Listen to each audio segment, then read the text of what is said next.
ओम शांति। आज 14 जनवरी 2026 के बाबा के अनमोल मधुर महावाक्य सुनेंगे। आज मकर संक्रांति का पावन दिन है और मकर संक्रांति की सभी को बहुत बहुत हार्दिक शुभकामनाएं। आज के दिन हर कोई विशेष खुशियां मनाते हैं और बाबा तो हम बच्चों को कहते हैं, बच्चे खुशी कभी आपके जीवन से जानी नहीं चाहिए। ऊंचे ते ऊंचा बाप मिला है तो सारे विश्व की खुशी हमें प्राप्त हुई है। आज की मुरली में भी बाबा ने कहा, तुम्हें पाके हमको जहां प्राप्त हो गया, अर्थात कि एक बाबा को प्राप्त करके हमने सारे जहां को प्राप्त किया, जमीन तो क्या आसमान को प्राप्त कर दिया। अर्थात बेहद बाप से हमें बेहद का वर्षा प्राप्त हो गया है। तो बाबा कहे, जिसके पास बेहद का आसमान, बेहद की जमीन हो, उसको तो कितनी खुशी होनी चाहिए। ये खुशी कभी जानी नहीं चाहिए। बाबा हमेशा कहते हैं कि शरीर छूट जाए परंतु खुशी न जाए। इतनी अनमोल चीज संगम युग में हमें प्राप्त हुई है। एक तरफ कलयुग में हम देखते हैं कि चारों ओर दुख शांति है और हम बच्चों के जैसी खुशकिस्मत और किसी की नहीं है। इस दिन विशेष लोग पतंग चगाते हैं और पतंग भी बहुत ऊंची आसमान में उड़ती है। ये भी हम बच्चों के हर कर्म का यादगार है। बाबा कहते हैं, तुम आत्मा भी इतनी सूक्ष्म छोटी पतंग हो और तुम्हें ऊंचे आसमान में उड़ना है। जिस तरह से पतंग उड़ाते समय यही ध्यान रखते हैं कि कोई उसको बीच में से काटे नहीं, और जब कोई बीच में अगर अपना धागा डालता भी है तो ढील छोड़ना शुरू करते हैं और ढील छोड़ते हुए देखा जाता कि सामने वाले की पतंग कट जाती है। ठीक इसी तरह बाबा भी कहते हैं हम बच्चों को कि बच्चे, अगर कोई बात हो भी जाती है, मन मुटाव हो जाता है, तो तुम्हें किसी के साथ भी आर्गुमेंट में नहीं जाना है, परंतु ढील छोड़ देना है, लेट गो करना है। जाने दो, बात को जाने दो। संबंध संपर्क हमारा खराब न हो, किसी के साथ भी संबंध हमारा कड़वा न हो जाए, लेकिन सदा मधुर संबंध बना रहे, क्योंकि हम ही दैवी दुनिया में जाने वाले हैं। तो दैवी दुनिया में जाने वाले तो हर कोई खीरखंड होकर के रहता है। तो आज के दिन विशेष हर कोई प्रेम से एक दूसरे के पास जाते हैं, एक दूसरे के साथ मिलते हैं, एक दूसरे के साथ भोजन करते हैं। और आज से कहा जाता है कि प्राकृतिक परिवर्तन भी होने लगता है, दिन बड़ा होने लगता है, तिल के समान दिन में परिवर्तन होने लगता है। धीरे धीरे ठंडी भी कम होने लगती है और दिन के परिवर्तन के साथ साथ हमें यह भी स्मृति दिलाता है कि अभी युग का परिवर्तन भी हो रहा है। हम भी ऐसे संगम पर है जहां से अब दिन परिवर्तन होकर के सतयुग की ओर हमारा हर कदम आगे बढ़ते जाना है। तो ऐसी शुभ मकर संक्रांति बहुत बहुत आप सबको मुबारक हो, बधाई हो, हार्दिक शुभकामनाएं। आपका यह साल बहुत सुंदर जाए, यही हमारी दिल की शुभ भावना है। सुनते हैं आज के बाबा के अनमोल मधुर महावाक्य। ओम शांति। मीठे बच्चे, कदम कदम बाप की श्रीमत पर चलते रहो। एक बाप से ही सुनो तो माया का वार नहीं होगा। आज की मुरली से प्रश्न है, उच्च पद प्राप्त करने का आधार क्या है? उत्तर है, उच्च पद प्राप्त करने के लिए बाप के हर डायरेक्शन पर चलते रहो। बाप का डायरेक्शन मिला और बच्चों ने माना, दूसरा कोई संकल्प तक भी न आए। दूसरी पॉइंट, इस रूहानी सर्विस में लग जाओ। उच्च पद प्राप्त करने का आधार बाबा कहे इस बेहद की रूहानी सर्विस में लग जाओ। तुम्हें और कोई की याद नहीं आनी चाहिए। आप हुए मर गई दुनिया, तब उच्च पद मिल सकता है। आज की मुरली से पहले गीत बजा है, तुम्हें पाके हमने जहां को पा लिया। ओम शांति। मीठे मीठे रूहानी बच्चों ने यह गीत सुना। वो है भक्ति मार्ग का गाया हुआ। इस समय बाप इसका रहस्य समझाते हैं, बच्चे भी समझते हैं। अब हम बेहद बाप से वर्षा पा रहे हैं। बाबा कहते बच्चे भी अब समझते हैं कि अब हम बाप से बेहद का वर्षा पा रहे हैं। वह राज्य हमारा कोई छीन न सके। भारत का राज्य बहुतों ने छीना है ना, मुसलमानों ने छीना, अंग्रेजों ने छीना। वास्तव में पहले तो सबसे पहले किसने छीना?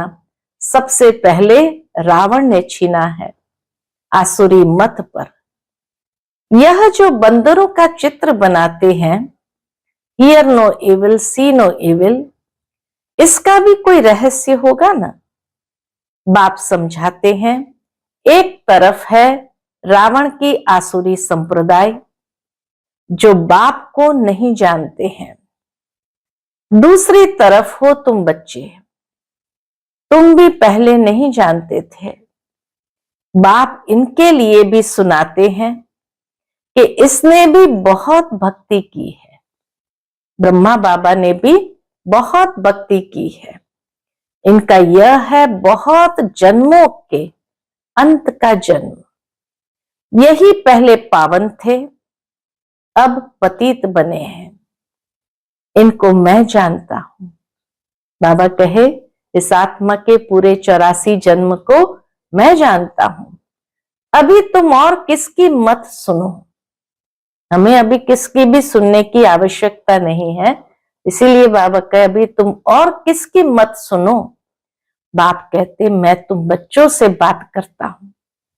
आज के बाबा के मधुर महावाक्य ऐसे हैं जैसे आमने सामने बाबा हम बच्चों से बात कर रहे हैं। तो बाप कहते हैं मैं तुम बच्चों से बात करता हूं। हाँ, कभी कोई मित्र संबंधी आदि को ले आते हैं तो थोड़ी बात कर लेता हूं, उनसे भी कर लेता हूं। पहली बात तो है पवित्र बनना, तब ही बुद्धि में धारणा होगी। यहाँ के कायदे बहुत कड़े हैं। आगे कहते थे 7 रोज भट्ठी में रहना है और कोई की याद न आए, न पत्र आदि लिखना है। रहो भल कहां भी, परंतु सारा दिन भट्ठी में रहना पड़े। अभी तो तुम भट्ठी में पड़कर फिर बाहर निकलते हो। कोई तो आश्चर्यवत सुनंती कथनती ओहो माया, फिर भागंती हो गए। यह है बड़ी भारी मंजिल। बाप का कहना नहीं मानते। बाप कहते हैं तुम तो वानप्रस्थी हो, तुम क्यों मुफ्त में फंस पड़े हो। तुम तो इस रूहानी सर्विस में लग जाओ। तुम्हें और कोई की याद नहीं आनी चाहिए। आप मुए मर गई दुनिया, तब ऊंच पद मिल सकता है। इतना बाबा कहते हैं नष्टो मोहा बनना पड़े। तुम्हारा पुरुषार्थ ही है नर से नारायण बनने का। कदम कदम बाप के डायरेक्शन पर चलना पड़े, परंतु इसमें भी हिम्मत चाहिए। सिर्फ कहने की बात नहीं है। बाबा कहे बाबा के डायरेक्शन पर चलने की भी हिम्मत चाहिए। सिर्फ कहने की बात नहीं है कि हाँ हम तो बाबा के डायरेक्शन पर चलते हैं। बाबा कहते हैं मोह की रग कम नहीं है, नष्टो मोहा होना है। मेरा तो एक शिव बाबा, दूसरा न कोई। हम तो बाबा की शरण लेते हैं, हम कभी किसी को विष नहीं देंगे। तुम ईश्वर तरफ आते हो तो माया भी तुमको छोड़ेगी नहीं, खूब पछाड़ेगी। बाबा भी जानते हैं कि माया को इतना सहज छोड़ने वाली नहीं है। जैसे वैद्य लोग कहते हैं इस दवाई से पहले सारी बीमारी बाहर निकलेगी, डरना नहीं है। तो यह भी ऐसे है, माया खूब सताएगी। जैसे ही हम बाबा की राह पर कदम रखते हैं तो माया भी खूब सताएगी, वानप्रस्थ अवस्था में भी विकार के संकल्प ले आएगी, मोह उत्पन्न हो जाएगा। बाबा पहले से ही बता देते हैं कि ये सब होगा, सारी बीमारी पहले तो बाहर जरूर आएगी। जहां तक जिएंगे यह माया की बॉक्सिंग चलती रहेगी, माया भी पहलवान बन तुमको छोड़ेगी नहीं। ये ड्रामा में नूंद है। मैं थोड़ी माया को कहूंगा कि विकल्प लाओ या विकल्प न लाओ।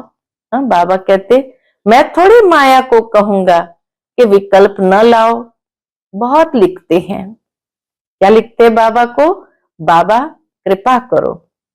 मैं थोड़ी किस पर कृपा करूंगा, यहां तो तुमको श्रीमत पर चलना है।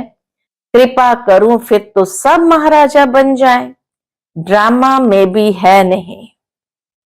बाबा कृपा करे, ये ड्रामा में भी नूंद नहीं है। सब धर्म वाले आते हैं, जो और धर्म से ट्रांसफर हो गए होंगे वह निकल आएंगे। ये सैपलिंग लगता है, इसमें बड़ी मेहनत है। नए जो आते हैं तो सिर्फ कहना है बाप को याद करो। शिव भगवान उवाच, श्री कृष्ण तो 84 जन्मों में आते हैं, अनेक मत अनेक बातें हैं, ये बुद्धि में पूरा धारण करना है। हम पतित थे, अब बाप कहते तुम पावन कैसे बनो। कल्प पहले भी कहा था, बाबा ने हम बच्चों को कल्प पहले भी कहा था, माम एकम याद करो, अपने को आत्मा समझ दे के सब धर्म छोड़ जीते जी मरो। मुझ एक बाप को ही याद करो, मैं सर्व की सदगति करने आया हूं। भारतवासी ही ऊंच बनते हैं, फिर 84 जन्म ले नीचे उतरते हैं। बोलो तुम भारतवासी ही इन देवी देवताओं की पूजा करते हो, ये कौन है? ये स्वर्ग के मालिक थे ना, अभी कहां है? 84 जन्म कौन लेते हैं? सतयुग में तो यही देवी देवता थे, अभी फिर इस महाभारत लड़ाई द्वारा सबका विनाश होना है। अभी सब पतित तमो प्रधान है, मैं भी इनके बहुत जन्म के अंत में ही आकर प्रवेश करता हूं।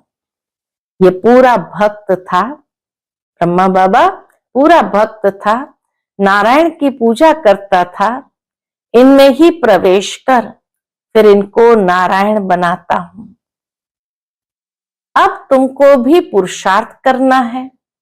यह डीटी राजधानी स्थापन हो रही है, माला बनती है ना, ऊपर में है निराकार फूल, फिर मेरु युगल, शिव बाबा के नीचे एकदम ये खड़े हैं, जगत पिता ब्रह्मा और जगत अम्बा सरस्वती। अभी तुम इस पुरुषार्थ से विष्णुपुरी के मालिक बनते हो।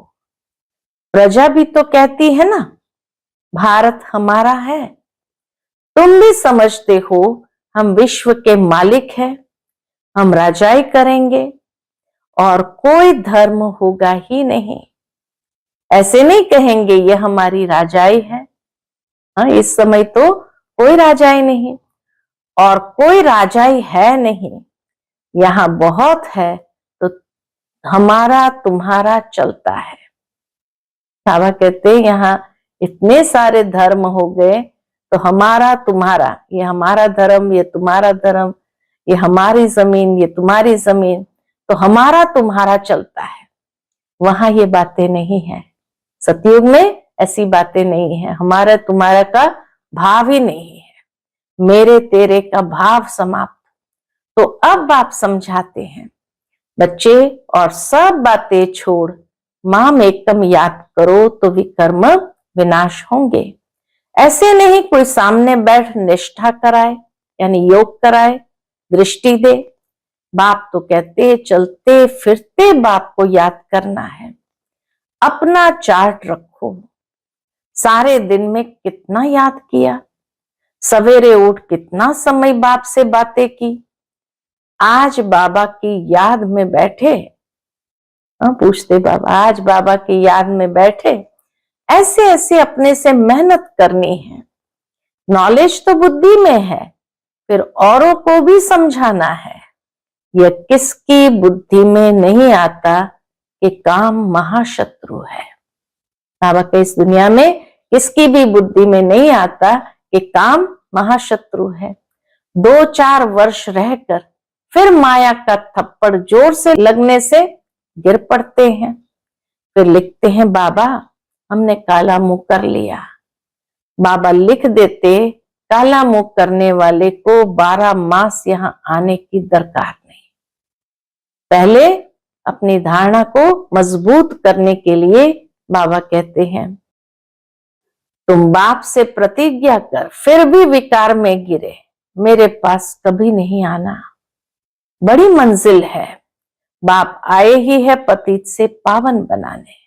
हम बाबा इस बात में, पवित्रता की बात में बहुत स्ट्रिक्ट रहते थे और हमेशा बच्चों की उन्नति चाहते थे कि बच्चे इस काम विकार के ऊपर संपूर्ण जीत प्राप्त करें।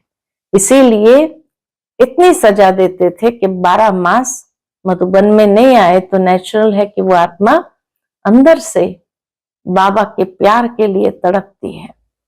तो इसीलिए बाबा कहते हैं बाप आए ही है पतित से पावन बनाने। बहुत बच्चे शादी कर पवित्र रहते हैं। हाँ, किसी बच्ची पर मार पड़ती है तो उनको बचाने के लिए गंधर्व विवाह कर पवित्र रहते हैं। उसमें भी कोई कोई को तो नाक से माया पकड़ लेती है, हार खा लेते हैं। स्त्रियां भी बहुत हार खा लेती है। बाप कहते हैं तुम तो सुपर्णखा हो। ये सब नाम इस समय के ही है।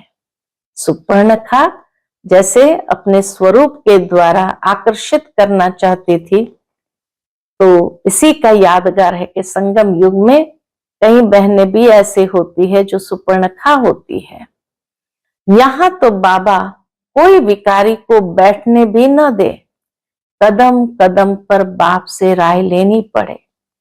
सरेंडर हो जाए तो फिर बाप कहेंगे अब ट्रस्टी बनो, राय पर चलते रहो। पोतामेल बताएंगे तब तो राय देंगे। ये बड़ी समझने की बातें हैं। तुम भोग भल लगाओ, परंतु मैं खाता नहीं हूं, मैं तो दाता हूं। बाबा वासना जरूर लेते हैं और उस भोग के अंदर बाबा अपनी सकाश जरूर भर देते हैं। इसलिए भोग लगाने से बाबा की सकाश उसमें प्राप्त हो जाती है। तो भोग तो हर रोज लगाना ही है। अच्छा, मीठे मीठे सिकिलदे बच्चों प्रति माता पिता बाप दादा का याद प्यार और गुड मॉर्निंग। रूहानी बाप की रूहानी बच्चों को नमस्ते। हम सब रूहानी बच्चों की रूहानी माता पिता बाप दादा को याद प्यार, गुड मॉर्निंग और नमस्ते नमस्ते। शुक्रिया बाबा, शुक्रिया। फिर आगे रात्रि क्लास बाबा का है और ये रात्रि क्लास 15 जून 1968 का है, जिसमें बाप दादा कहे पास्ट जो हो गया है उनको रिवाइज करने से जिनकी कमजोर दिल है तो उन्हों के दिल की कमजोरी भी रिवाइज हो जाती है। इसलिए बच्चों को ड्रामा के पट्टे पर ठहराया गया है। मुख्य फायदा है ही याद से। याद से ही आयु बड़ी होनी है। ड्रामा को बच्चे समझ जाए तो कब ख्याल न हो। ड्रामा में इस समय ज्ञान सीखने और सिखाने का चल रहा है। फिर पाठ बंद हो जाएगा, न बाप का न हमारा पाठ रहेगा। शिव बाबा कहते हैं, ब्रह्मा बाबा कहते हैं, न बाप का पाठ रहेगा न हमारा पाठ रहेगा। इस समय ही बाबा आकर हमें ज्ञान सिखाते हैं। न उनका देने का पाठ न हमारा लेने का पाठ होगा, तो एक हो जाएंगे ना। हमारा पाठ नई दुनिया में हो जाएगा, बाबा का पाठ शांति धाम में होगा। पाठ का रील भरा हुआ है ना, इतना बाबा को ड्रामा पक्का है। ड्रामा की हर एक बात इतनी बाबा ने अपने जीवन में अप्लाई की हुई थी कि पाठ का रील भरा हुआ है ना। हमारा प्रारब्ध का पाठ, बाबा का शांति धाम का पाठ, देने और लेने का पाठ पूरा हुआ, ड्रामा ही पूरा हुआ। फिर हम राज्य करने आएंगे, वह पाठ चेंज होगा, ज्ञान स्टॉप हो जाएगा, हम वह बन जाएंगे। क्या बन जाएंगे? लक्ष्मी नारायण बन जाएंगे। पाठ ही पूरा तो बाकी फर्क नहीं रहेगा। बच्चे और बाप का भी पाठ नहीं रहेगा। यह भी ज्ञान को पूरा ले लेते हैं, यह भी ज्ञान को पूरा ले लेते हैं। उनके पास भी कुछ रहता ही नहीं है। न देने वाले पास रहे न लेने वाले में कमी रहे, तो दोनों एक दो के समान हो गए। हम बाप समान बन जाते हैं, ब्रह्मा बाबा भी, तो देना लेना सब समाप्त। इसमें विचार सागर मंथन करने की बुद्धि चाहिए। खास पुरुषार्थ है याद की यात्रा का। बाप बैठ समझाते हैं, सुनाने में तो मोटी बात हो जाती है, बुद्धि में तो सूक्ष्म है ना। अंदर में जानते हैं शिव बाबा का रूप क्या है, समझाने में मोटा रूप हो जाता है। भक्ति मार्ग में बड़ा लिंग बना देते हैं। आत्मा है तो छोटी ना, यह है कुदरत। कहां तक अंत पाएंगे, फिर पिछाड़ी में बेअंत कह देते। बाबा ने समझाया है, सारा पाठ आत्मा में भरा हुआ है, ये कुदरत है, अंत नहीं पाया जा सकता। इस ज्ञान का अंत नहीं पाया जा सकता, इसको ही कुदरत कहेंगे। सृष्टि चक्र का अंत तो पाते हैं, रचयिता और रचना के आदि मध्य अंत को तुम ही जानते हो। बाबा नॉलेजफुल है, फिर हम भी फुल हो जाएंगे, पाने लिए कुछ रहेगा नहीं। बाप इसमें प्रवेश कर पढ़ाते हैं, वह है बिंदी। आत्मा का व परमात्मा का साक्षात्कार होने से खुशी थोड़ी होती है। मेहनत कर बाप को याद करना है, तो विकर्म विनाश होंगे। बाप कहते हैं, मेरे में ज्ञान बंद हो जाएगा तो तेरे में भी बंद हो जाएगा। शिव बाबा कहते हैं, जब मेरे में ज्ञान का पाठ बंद हो जाएगा तो ब्रह्मा बाबा का भी बंद हो जाएगा। नॉलेज ले ऊंच बन जाते हैं, सभी कुछ ले लेते हैं, फिर भी बाप तो बाप है ना। तुम आत्माएं आत्मा ही रहेंगे। ऐसे नहीं कि पूरा ज्ञान हप कर लेने से, प्राप्त कर लेने से हम कोई परमात्मा बन जाएंगे। नहीं, तुम आत्माएं आत्मा ही रहेंगे, बाप होकर तो नहीं रहेंगे। यह तो ज्ञान है, बाप बाप है, बच्चे बच्चे हैं। यह सभी विचार सागर मंथन कर डीप में जाने की बातें हैं। यह भी जानते हैं, जाना तो सभी को है, सभी चले जाने वाले हैं, बाकी आत्मा जाकर रहेगी। सारी दुनिया ही खत्म होनी है, इसमें नीडर रहना होता है, पुरुषार्थ करना है नीडर हो रहने का। शरीर आदि का कोई भी भान न आवे, उसी अवस्था में जाना है। बाप आप समान बनाते हैं, तुम बच्चे भी आप समान बनाते रहते हो। एक बाप की ही याद रहे, ऐसा पुरुषार्थ करना है। अभी टाइम पड़ा है। बाबा कहते अभी टाइम पड़ा है, यह रिहर्सल तीखी करनी पड़े, प्रैक्टिस नहीं होगी तो खड़े हो जाएंगे, टांगे थिरकने लग पड़ेगी और हार्ट फेल अचानक होता रहेगा। तमो प्रधान शरीर को हार्ट फेल होने में देरी थोड़ी लगती है। जितना अशरीरी होते जाएंगे, बाप को याद करते रहेंगे, उतना नजदीक आते जाएंगे। अभी तो छोटी आयु वाले भी हार्ट फेल हो गए, हार्ट अटैक आ गया। 30-35 साल में भी हार्ट अटैक आ गया। तो बाप को याद करते रहेंगे, उतना नजदीक आते जाएंगे। योग वाले ही लीडर रहेंगे। योग से शक्ति मिलती है, ज्ञान से धन मिलता है। बच्चों को चाहिए शक्ति, तो शक्ति पाने लिए बाप को याद करते रहो। बाबा है अविनाशी सर्जन, वह कब पेशेंट बन न सके, है ही वो अविनाशी सर्जन, कभी पेशेंट बन न सके। अभी बाप कहते तुम अपनी अविनाशी दवाई करते रहो, हम ऐसी संजीवनी बुट्टी देते हैं जो कब कोई बीमार न पड़े। सतयुग में कभी कोई बीमार नहीं पड़ेगा। सिर्फ पतित पावन बाप को याद करते रहो तो पावन बन जाएंगे। देवताएं सदैव निरोगी पावन है ना। बच्चों को यह तो निश्चय हो गया है, हम कल्प कल्प वर्षा लेते हैं। इन मेमोरियल टाइम बाप आए हैं। कितनी बार, अनगिनत बार इन मेमोरियल टाइम बाप आया है, जैसे अभी आया है। बाबा जो सिखलाते समझाते हैं यही राजयोग है। वह गीता आदि सब भक्ति मार्ग के हैं। ये ज्ञान मार्ग बाप ही बताते हैं। बाप ही आकर नीचे से ऊपर उठाते हैं। जो पक्के निश्चय बुद्धि है वही माला का दाना बनते हैं।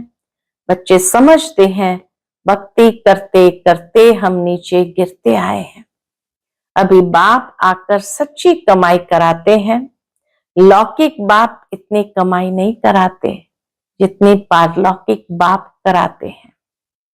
अच्छा, बच्चों को गुड नाइट और नमस्ते। तो आज गुड मॉर्निंग भी हो गई, गुड नाइट भी हो गई, तो दोनों बाबा कह करके नमस्ते करते हैं। आज की रात्रि क्लास और सवेरे की मुरली से धारणा के लिए मुख्य सार है। पहली बात, माया पहलवान बन सामने आएगी, उससे डरना नहीं है। माया जीत बनना है। कदम कदम श्रीमत पर चल, अपने ऊपर आप पे ही कृपा करनी है। दूसरी पॉइंट, बाप को अपना सच्चा सच्चा पोता मेल बताना है। ट्रस्टी होकर रहना है। चलते फिरते याद का अभ्यास करना है। आज का बाप दादा का मधुर वरदान हम बच्चों के प्रति है, रूहे गुलाब बन दूर दूर तक रूहानी खुशबू फैलाने वाले रूहानी सेवाधारी भव। रूहे गुलाब बन दूर दूर तक रूहानी खुशबू फैलाने वाले रूहानी सेवाधारी भव। रूहानी रूहे गुलाब अपनी रूहानी वृत्ति द्वारा रूहानियत की खुशबू दूर दूर तक फैलाते हैं। उनकी दृष्टि में सदा सुप्रीम रूह समाया हुआ रहता है। वे सदा रूह को देखते, रूह से बोलते, मैं रूह हूं, सदा सुप्रीम रूह की छत्र छाया में चल रहा हूं। मुझ रूह का करावनहार सुप्रीम रूह है। मुझ रूह का करावनहार सुप्रीम रूह है। ऐसे हर सेकंड हुजूर को हाजिर अनुभव करने वाले सदा रूहानी खुशबू में अविनाशी और एक रस रहते हैं। बाबा कहते ऐसे हर सेकंड हुजूर को हाजिर अनुभव करने वाले सदा रूहानी खुशबू में अविनाशी और एक रस रहते हैं। यही है रूहानी सेवाधारी की नंबर 1 विशेषता। आज का स्लोगन है, निर्विघ्न बन सेवा में आगे नंबर लेना, अर्थात नंबर 1 भाग्यशाली बनना। निर्विघ्न बन सेवा में आगे नंबर लेना, अर्थात नंबर 1 भाग्यशाली बनना। आज का अव्यक्त इशारा है, इस अव्यक्त मास में बंधन मुक्त रहे, जीवन मुक्त स्थिति का अनुभव करो। उसके अंतर्गत बाबा कहते ब्राह्मण जीवन में देह का बंधन, संबंध का बंधन, साधनों का बंधन सब खत्म हो गया ना, कोई बंधन नहीं। बंधन अपने वश में करता है और संबंध स्नेह का सहयोग देता है। तो देह के संबंधियों का देह के नाते से संबंध नहीं, लेकिन आत्मिक संबंध है। ऐसे ब्राह्मण अर्थात जीवन मुक्त, ऐसे ब्राह्मण अर्थात जीवन मुक्त। अच्छा, ओम शांति।